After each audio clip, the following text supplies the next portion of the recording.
When I knocked, she didn't answer. Door was cracked open, though, so I figured maybe she was in the kitchen or something. I stepped inside, heard voices, hers and Logan's, her best guy friend. And right there, half hidden behind the coat rack, I froze up. Because Jessie wasn't saying sweet things about me. No, sir. She was Logan. Logan. So hard she had to gasp for air. God, he's such a dork. Like, seriously, Logan. You should have seen him last week trying to fix my garbage disposal. Took him 2 hours, and then I had to call maintenance anyway. And he was so proud of himself. Logan chuckled. He's like a puppy that thinks it's helping. Exactly. She squealed. He's my little charity case. So earnest. So, boring. That word, boring, hit harder than a baseball to the ribs. I stood there, feeling like a damn fool, while they piled it on. Jokes about my dad clothes, about how safe I was, about how she could never actually marry someone like me. How I was just practice before she found someone exciting. 2 years. 2 years of driving her to work when her car broke down. 2 years of picking up the dinner checks when she forgot her wallet. 2 years of dog-sitting her mangy little Pomeranian whenever she wanted a girl's trip. And here she was, roasting me like a hog at a county fair. There are moments in life that hit you like a gut punch you didn't see coming. For me, it happened on a regular old Saturday night, standing in the hallway of Jessie's apartment, holding a 6-pack of Miller Lite and a pizza I had paid for. And I wasn't supposed to hear what I heard. See, Jessie, my girlfriend of 2 years, had invited me over to hang out casual, her words, 'cause she had a rough week. I figured we'd kick back, maybe watch a movie, decompress. That's the kind of guy I am, the solid one. The show up when you say you will kind of man. Always have been. I backed out of that apartment real quiet, like a man leaving a funeral. I didn't even set the pizza down. Just turned around, heart hammering, ears burning, 6-pack still sweating in my hand. Did I barge in? Yell? Cause a scene? Nope. I smiled. Because right then, I knew something they didn't. Jessie thought she was playing me. Thought I was just some harmless, naive small-town boy who didn't notice things. What she didn't know was boys like me. We don't blow up. We build plans. I drove home that night with the windows rolled down, the autumn air slicing through the cab of my old Ford like a knife. Jessie's laughter still echoed in my ears, but the funny thing was, I wasn't mad. Not the way you'd expect. There wasn't any hollering or cussing or pounding on the dashboard. Nah, it was the cold kind of anger. The kind that settles deep in your gut and starts freezing solid. The kind you plan with. I pulled into my driveway, killed the engine, and just sat there, watching the porch light flicker. Part of me wanted to pretend it didn't happen, chalk it up to bad humor, maybe too many drinks. But another part, the smarter part, knew better. A girl doesn't laugh at you like that if she respects you. A girl doesn't stay with you like that unless she's getting something out of it. And buddy, let me tell you, once you get that seed of doubt planted, it grows fast.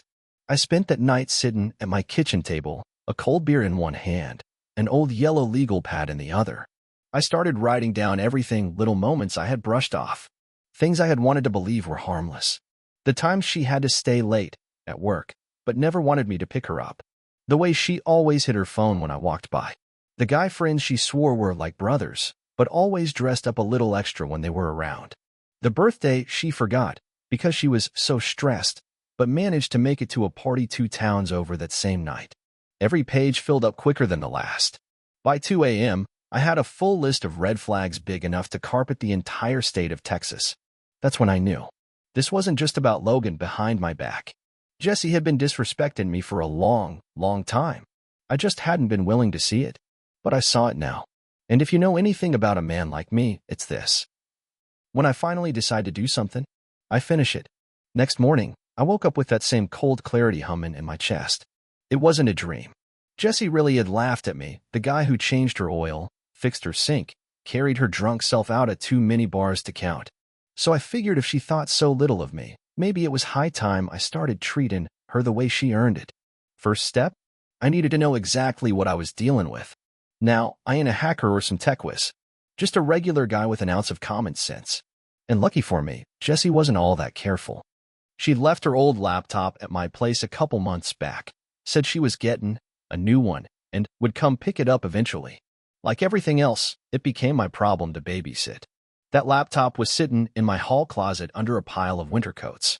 I dug it out, wiped the dust off, and booted it up. No password.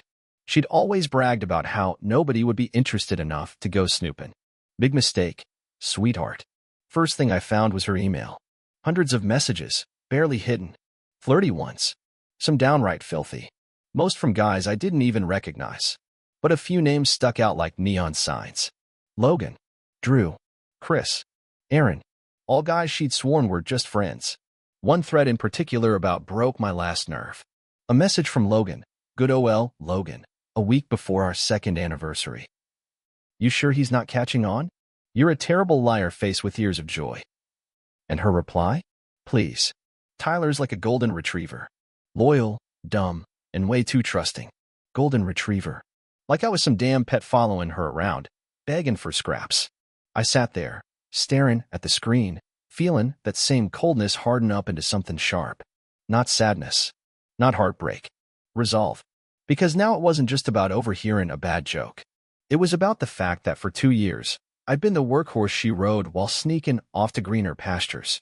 And if she thought I was going to just slink away and cry about it, well, she was about to learn the hard way. You don't kick a good dog too many times before he bites back. Morning light was barely creeping through the blinds when I rolled out of bed. Coffee pot sputtered to life while I sat there, staring into space, replaying Jesse's cackling in my head over and over. I should have been pissed off, should have been throwing furniture or burning her pictures in the backyard. But I wasn't that kind of man. Never have been. I was the type that gets real still when he's angry, real cold. And cold men make smart decisions. That's when I remembered her laptop. Couple months back, she dropped it off at my place after claiming it ran too slow, and she needed a new one for work. Said she'd pick it up, eventually. Like everything else, I ended up babysitting it without a second thought. It was sitting in the hall closet under a pile of winter coats, next to a busted vacuum cleaner and a box of Christmas lights that hadn't worked right since 2018. I dragged it out, wiped the dust off the lid, and pressed the power button. No password. Jesse always said, what's the point? Ain't like anyone cares enough to snoop through boring OL me. Famous last words. Laptop wheezed to life, and within minutes I was scrolling through a whole world of things I was never meant to see. First place I looked? Her email. Inbox was a mess, thousands of junk messages, promos, random Amazon orders. But hidden among them were gold mines. Flirty messages, heart emojis, late night, I miss you texts. Most from guys I didn't even recognize. But some names? They jumped off the screen like rattlesnakes in tall grass. Logan, her best friend, the one always joking about how they were basically siblings. Drew, that gym trainer she swore only gave her a good rate, 'cause she was like a sister. Chris, guy from her office she claimed was married with 3 kids and safe. Aaron, old college buddy who always commented fire, fire, fire on every Instagram photo she posted. Thread after thread of conversations that made my stomach turn. Late night chats, little heart stickers, jokes about how Tyler's just too sweet to ever suspect a thing. But it was one message from Logan that put the nail in the coffin. Sent just a week before our second anniversary, a night I'd spent talking her out to her favorite steakhouse, buying her a necklace she just happened to leave open on her Pinterest board. You sure he's not catching on? Face with years of joy, you're a terrible liar. And Jesse's reply? Please. Tyler's like a golden retriever. Loyal, dumb, and way too trusting. Golden retriever. She really thought that's what I was. A big, dumb, grinning mutt who'd fetch her slippers while she ran off to screw around behind my back. I shut the laptop slow. Sat there, staring at nothing for a while, listening to the hum of the fridge and the ticking of the old wall clock. Then I smiled. Because now it wasn't just about the jokes or the way she giggled behind my back. Now it was about every late night I sat up waiting on her. Every time I bit my tongue when she flirted with other guys. Every damn penny I spent trying to make her life easier while she made a mockery of mine. It was about respect and how she never had a drop of it for me. Well, that was fine. She thought I was dumb? She thought I was safe? She thought I was boring? Good. Because a man like that could burn her whole little world down without ever raising his voice. And that's when the idea started taking root. Not revenge for show. Not some big blow-up she could cry about and turn herself into the victim. Nope. I was going to do this quiet. I was going to do it slow. And I was going to make damn sure Jesse never saw it coming. I didn't sleep much that night. Not because I was upset. That part had already passed. That raw, Gut twist and heartbreak got burned up in the fire pit somewhere between Jesse calling me a golden retriever and Logan's smug little he'll never catch on message. No, I didn't sleep because my mind was moving a mile a minute. And once that engine's running, you don't shut it off. The next morning, I took a drive, not out of town, just around. It's something I do when I need to think. Rolled down the windows, played old rock on the radio, let the wind stir up the dust in my thoughts. By the time I pulled into the Walmart parking lot, I had the first 3 steps of my plan laid out in my head, clear as a polished rifle scope. First stop, information. Second, isolation. Third, execution. And no, I ain't talking about no crime drama kinda execution. I mean talking apart her perfect little world, one screw at a time, till it all fell down around her ears. So I started with what she cared about most, her image. Jessie wasn't just your average small-town girl. No, sir. She lived online like it was a religion. Instagram stories, TikToks, Facebook albums with carefully filtered beach pics from weekends she wasn't at the beach. She had a brand, as she called it.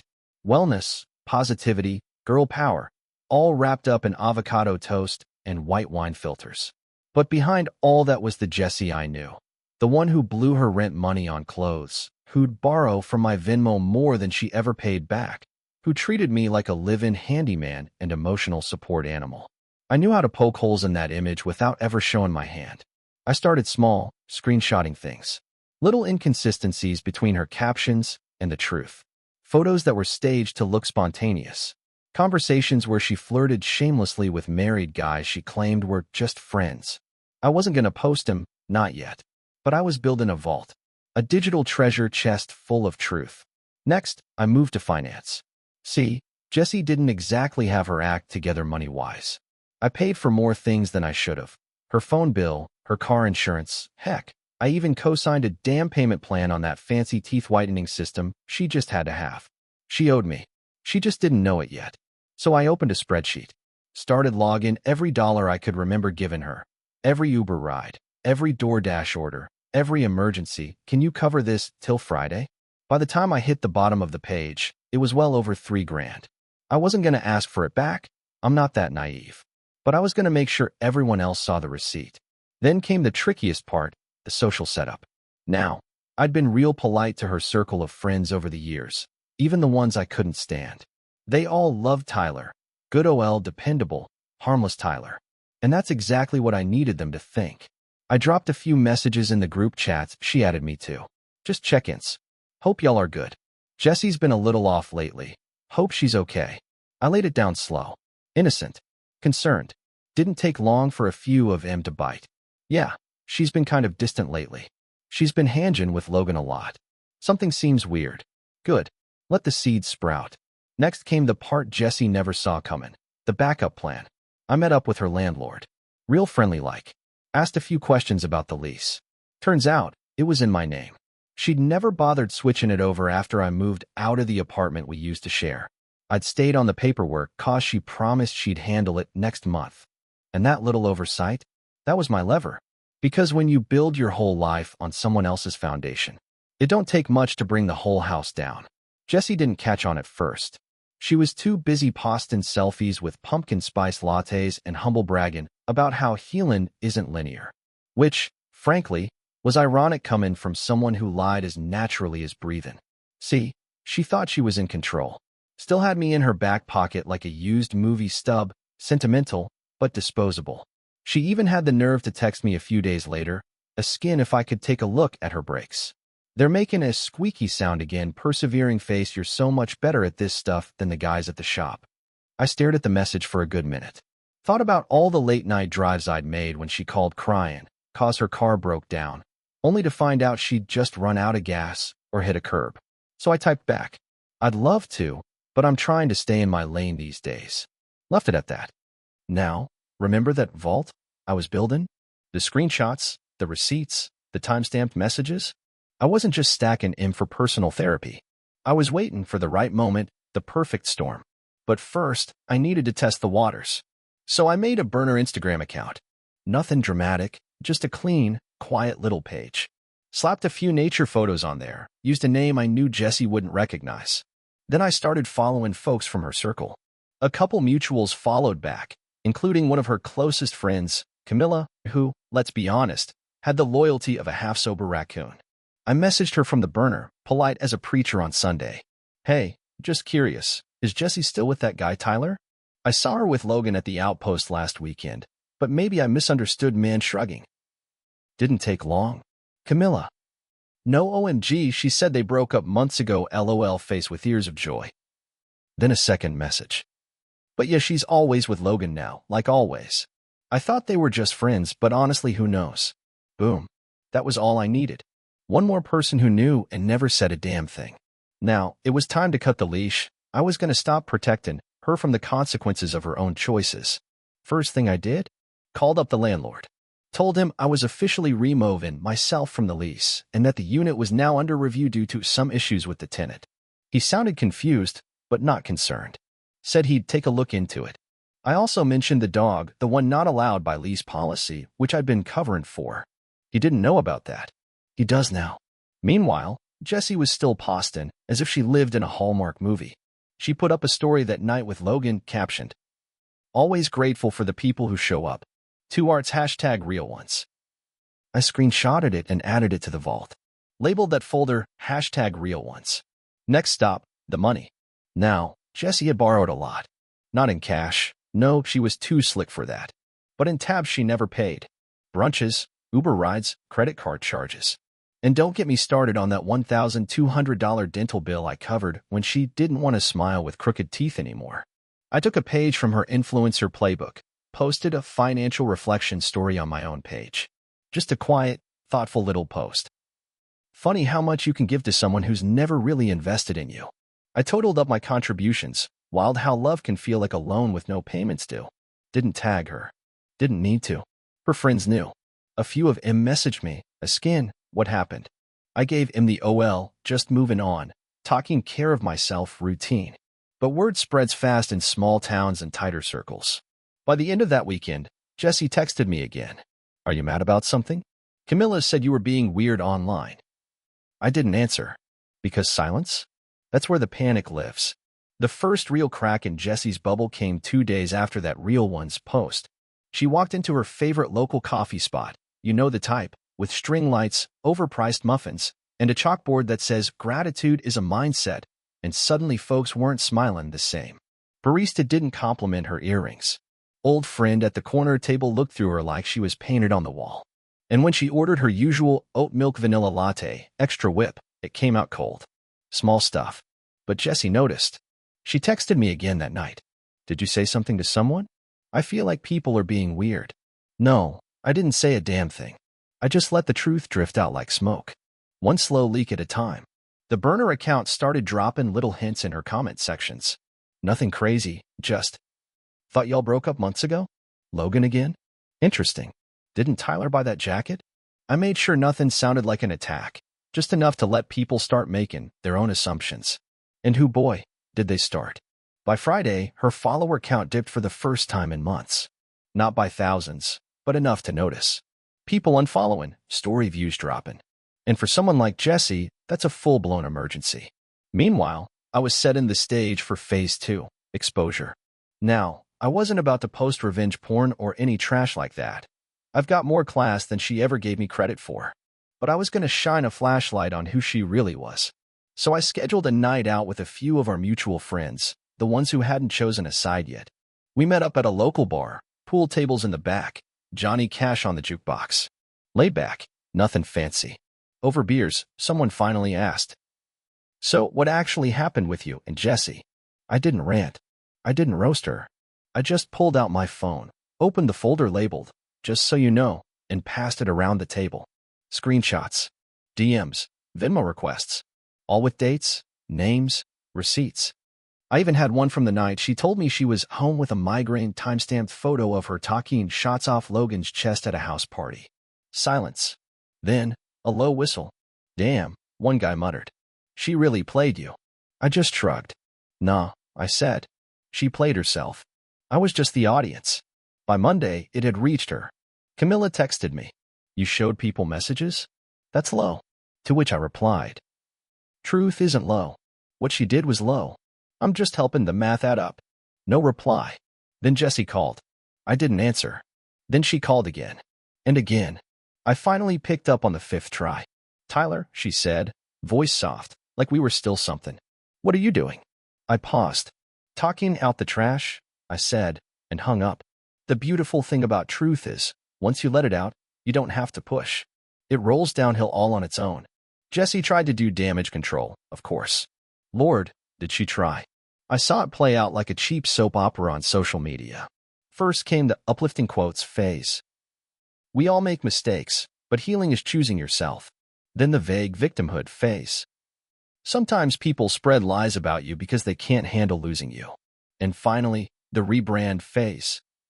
Deleting old posts, unfollowing half her own friends, even blocking a few people outright. The one smart enough to ask questions she didn't want to answer. Meanwhile, in the real world, she was catching consequences she couldn't filter away. First was her job. Remember that cute little boutique downtown where she worked part-time? The one where her boss Kaylee also happened to be an old friend of mine from high school? Yeah, turns out Kaylee didn't appreciate finding out that her motivational manager had been bad-mouthing customers behind their backs, flirting shamelessly with male clients, and even skimming free merchandise, just borrowing, Jessie said. Kaylee fired her on the spot. Quietly, politely, no big scene. Just a cold little email. Thank you for your time. We're moving in another direction. She posted a sad little story afterward. When one door closes, another opens crying face victory hand #blessed. But the cracks were showing. Without the boutique job, she didn't have steady income anymore. Without steady income, those car payments and that luxury gym membership started strangling her real quick. And that dog she loved parading around for Instagram clout? Landlord finally enforced the no pets rule once I pulled my name off the lease and tipped him off about the breach. I don't know who cried harder, Jessie or the damn dog when she had to rehome it. Meanwhile, I stayed silent. Didn't post anything. Didn't argue. Just let nature take its course. Logan? Oh, he didn't come out clean either. Soon as Jessie's life started imploding, Logan went scarce. Real scarce. No more flirty comments on her posts. No late-night selfies together. No, real ones, #. See, fellas like Logan are parasites. They love the light, the attention, but when the house starts burning, they're the first ones out the door. Jessie texted me late one night, the kind of message you can feel was typed through tears. I miss when things were simple, when you always had my back. I read it once, set my phone down, and took another sip of coffee. Didn't even bother answering. Because here's the truth she never understood. It wasn't that things were simple back then. It's that I was protecting her. I was the net catching her falls. I was the reason she got to play reckless without breaking her neck. And now?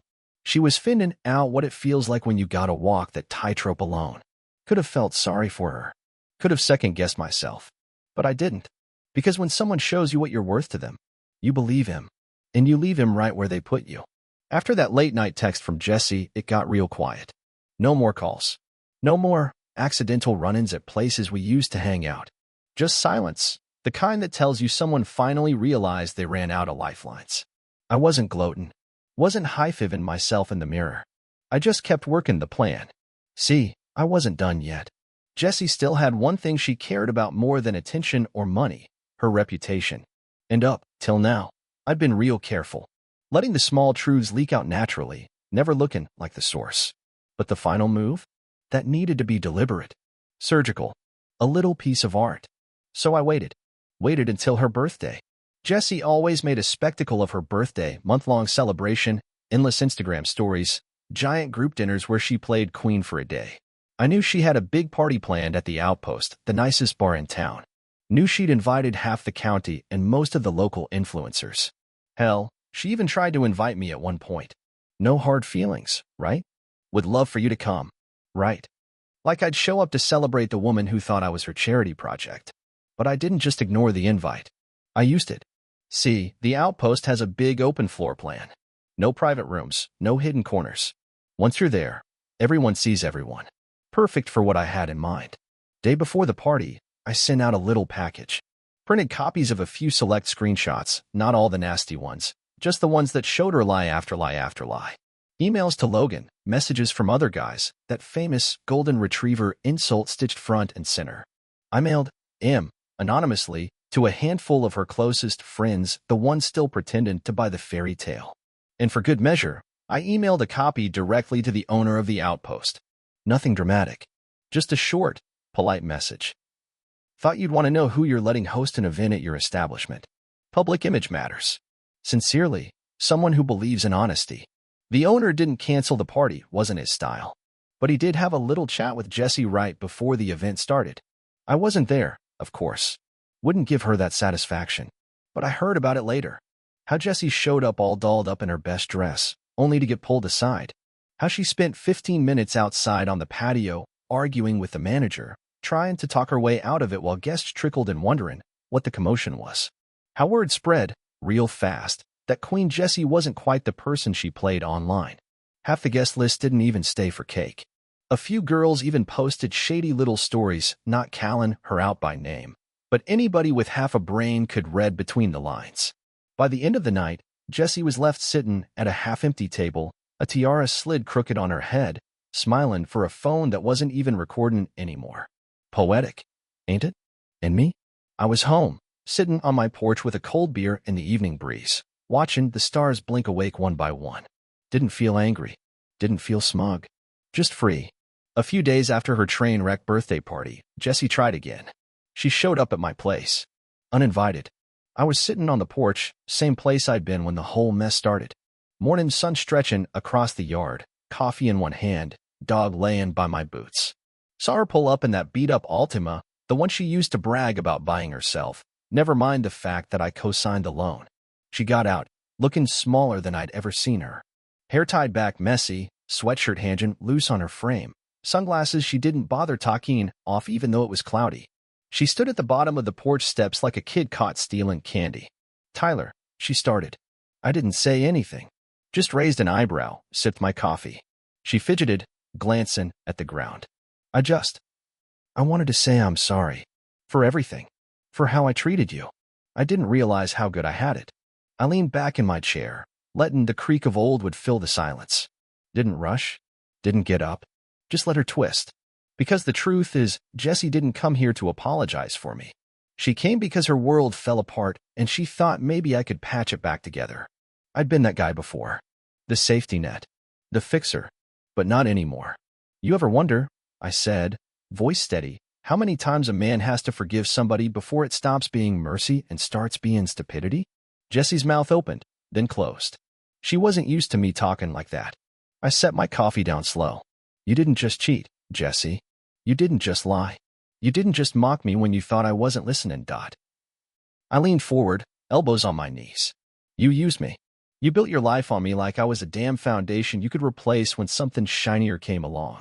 And then you laughed when the cracks showed. She blinked fast behind those big sunglasses, but I didn't see tears. I saw embarrassment.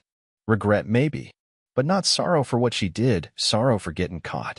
I don't hate you, I said, standing up and dusting off my jeans. I'm just done carrying people who can't walk straight without stepping on someone else's neck. She flinched like I slapped her, but I stayed calm. No yelling. No dramatic speeches. Go on now, I said. You got your freedom. Go live with it. Jessie didn't say another word. Just turned, climbed back into her car, and pulled away slow, taillights blinking red against the gray sky. And I didn't watch her drive away. I picked up my coffee, whistled for the dog, and went inside.